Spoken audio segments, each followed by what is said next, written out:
चुनाव आजादी के आंदोलन की परछाई में होते थे। कोई स्पर्धात्मक पॉलिटिक्स नहीं थी, ना विकास की कोई ज्यादा महेच्छा, इच्छा, आकांक्षा थी। आज पॉलिटिक्स ऑफ परफॉर्मेंस के समय में इतने लंबे समय तक इस देश का नेतृत्व बार बार चुनकर करना, ये अपने आप में एक बहुत बड़ा लेकर।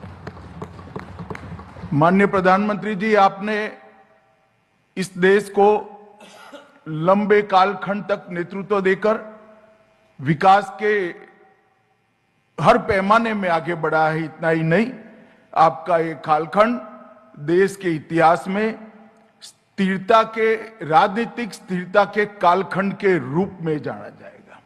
आपका ये कालखंड नीतियों की सृजन और इसके स्थिर इंप्लीमेंटेशन के रूप में जाना जाएगा। आपका ये कालखंड मजबूत रीढ़ की हड्डी वाली विदेश नीति को इंट्रोड्यूस करने वाले कालखंड के रूप में जाना जाएगा। और आपका ये कालखंड देश के सम्मान के साथ कोई समझौता न करने वाली रक्षा नीति के निर्माण के रूप में भी जाना जाएगा।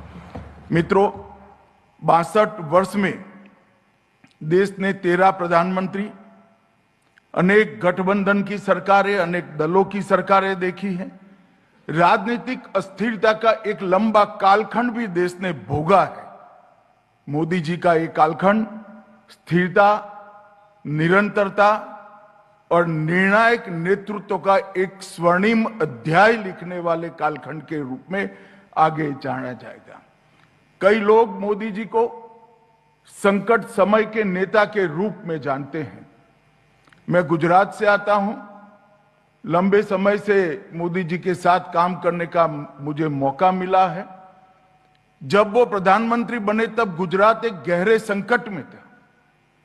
एक सदी का सबसे भयंकर भूकंप के त्रासदी से गुजरात गुजरा हुआ था।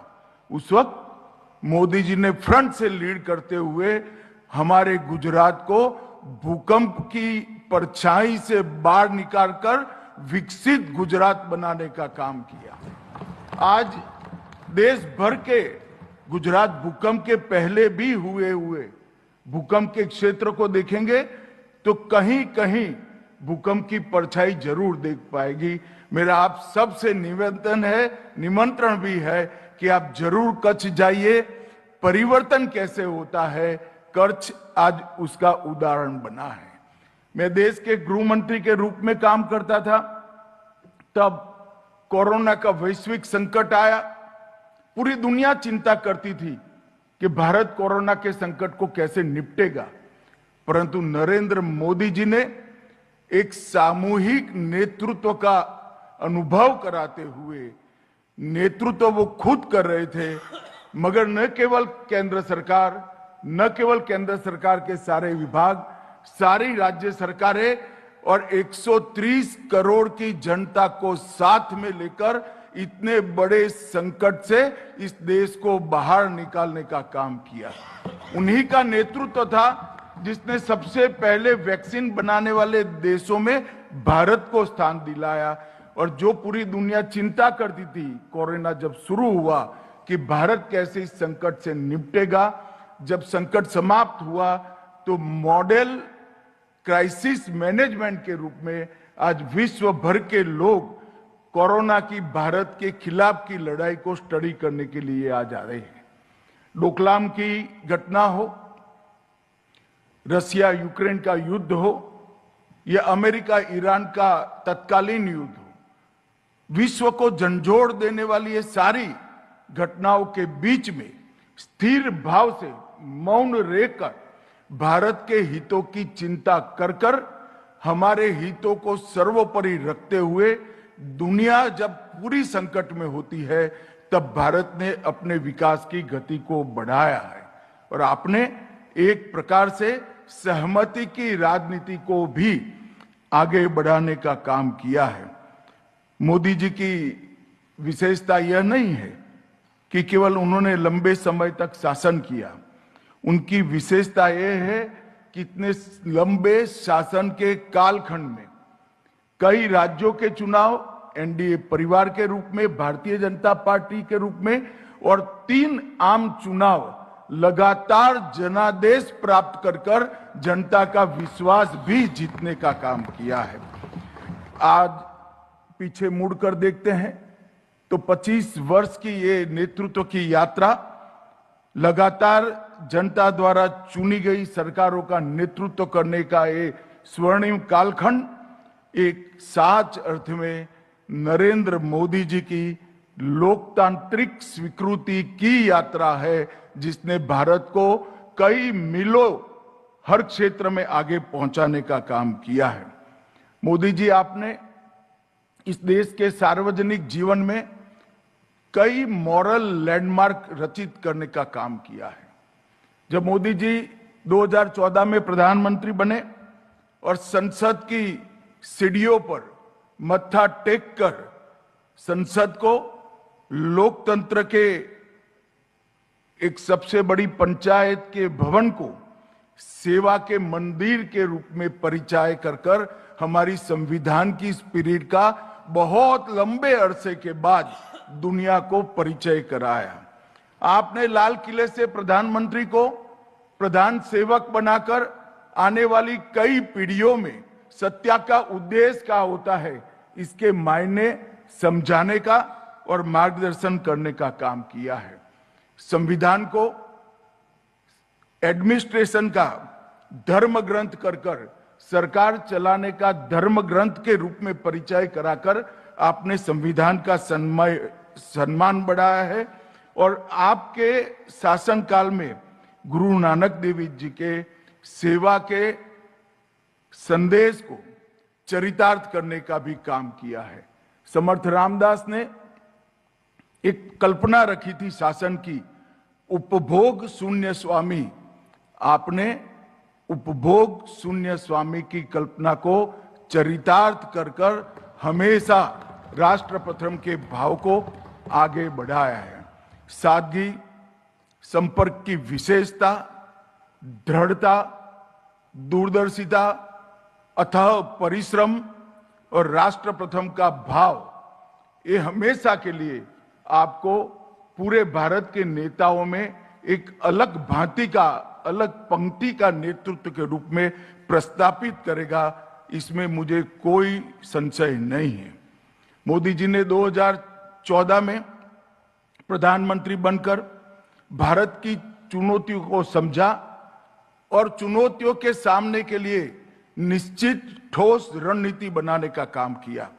भ्रष्टाचार, पॉलिसी पैरालिसिस, कमजोर निर्णय क्षमता वाला नेतृत्व और फ्रेजाइल 5 वाला अर्थतंत्र, ये बोझ के साथ, ये बैकग्राउंड के साथ आपने सत्ता संभाली और आज ये सारे सूत्र युवा पीढ़ी के लिए इतिहास बनकर आपने रख दिए हैं। भारत आज 1 से 5 के अर्थतंत्र में भी पहुंचा है।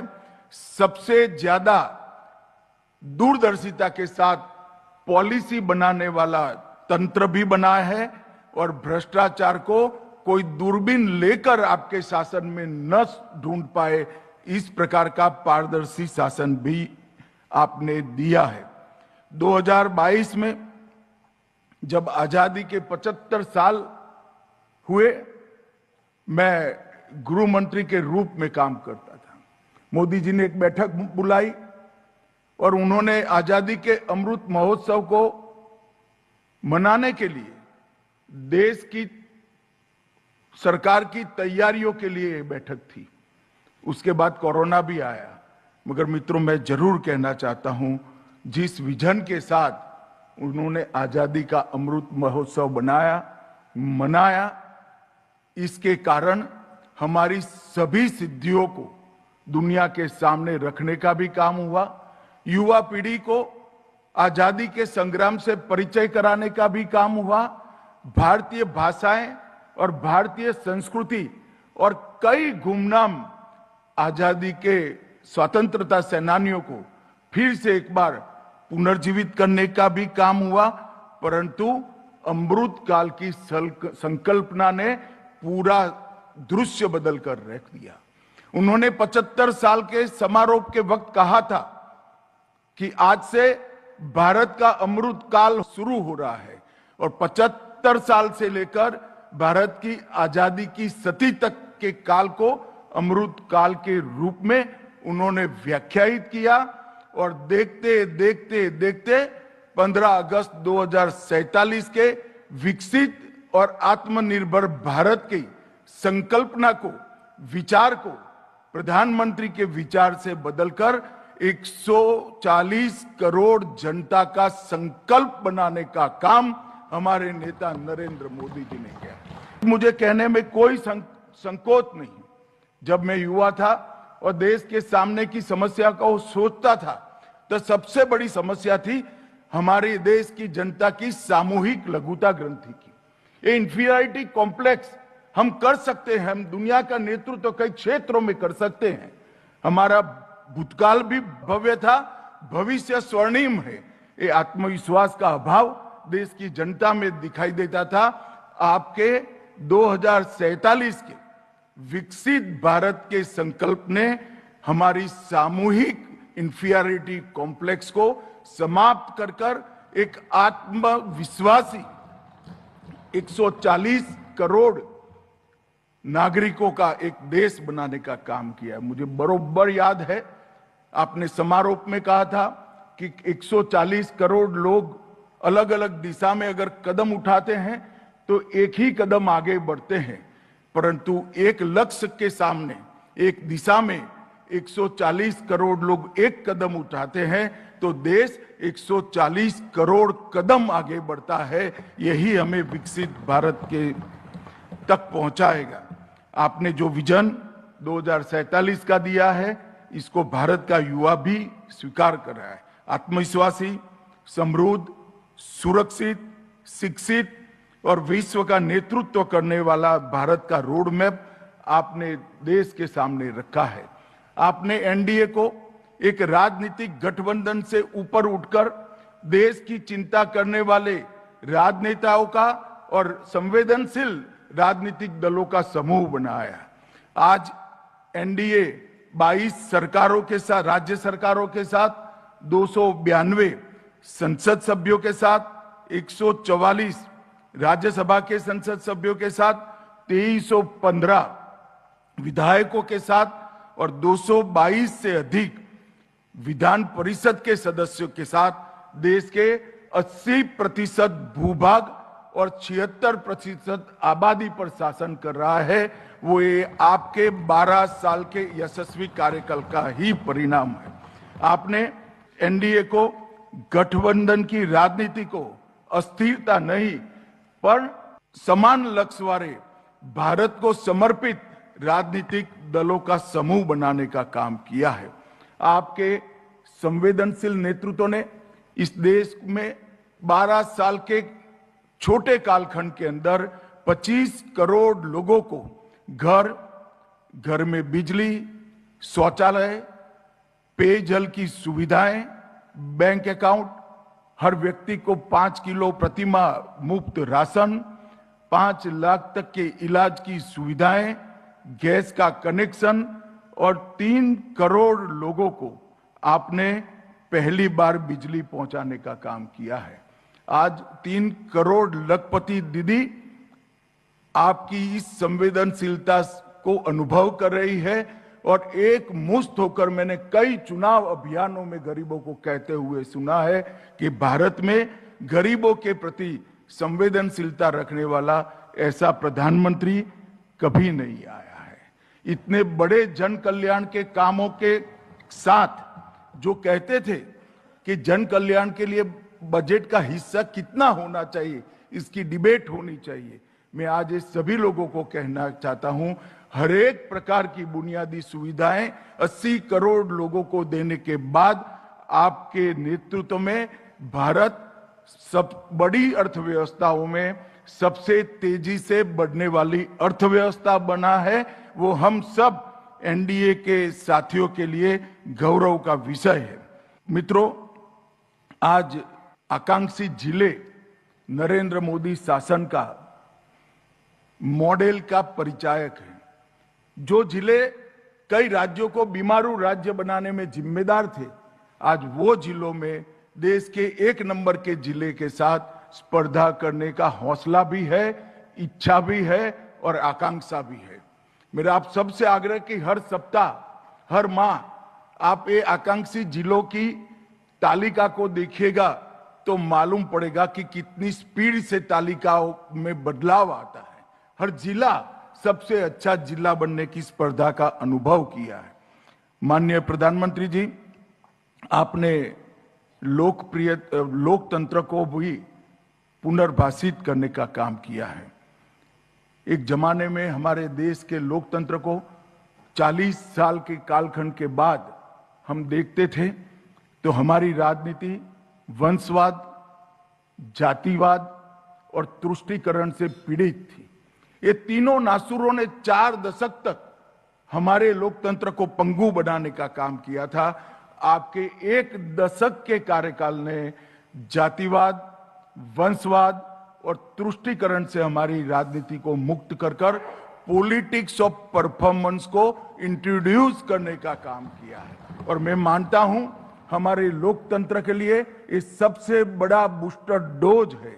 जनता जाति, धर्म और